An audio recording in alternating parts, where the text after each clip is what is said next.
ক্ষমতার বাহানায় বিএনপি সরকার আর সংস্কার করতে চায়।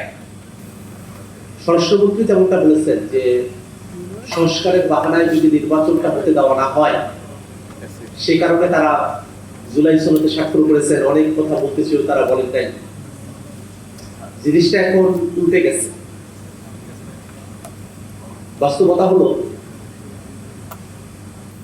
ক্ষমতার বাহানায় বিএনপি সরকার আর সংস্কার করতে চায়।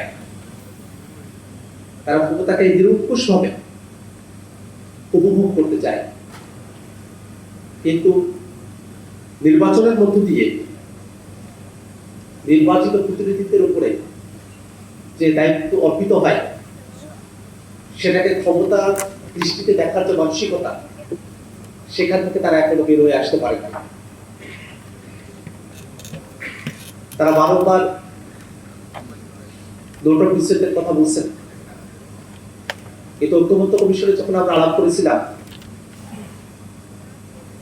তখন নোট অফ ডিসেন্টের অর্থ এই ছিল যে আমরা মূল সিদ্ধান্তকে মেনে নিলাম,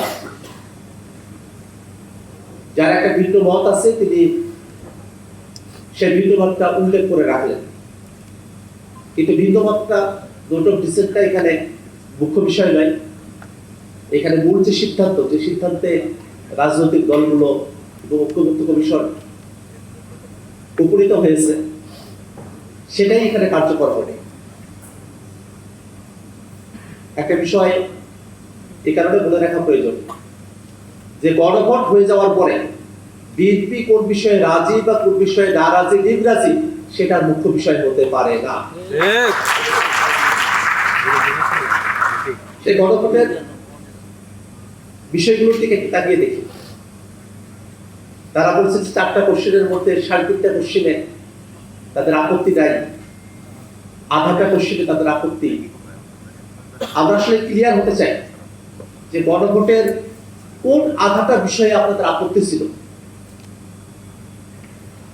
কারণ গণভোটের প্রশ্নগুলোতে খুবই স্পষ্ট করে বলা ছিল যে একটা উচ্চকক্ষ হবে ভোটের পিয়ার অনুযায়ী, তত্ত্বাবধায়ক সরকার হবে নতুন একটা ফর্মুলা অনুযায়ী।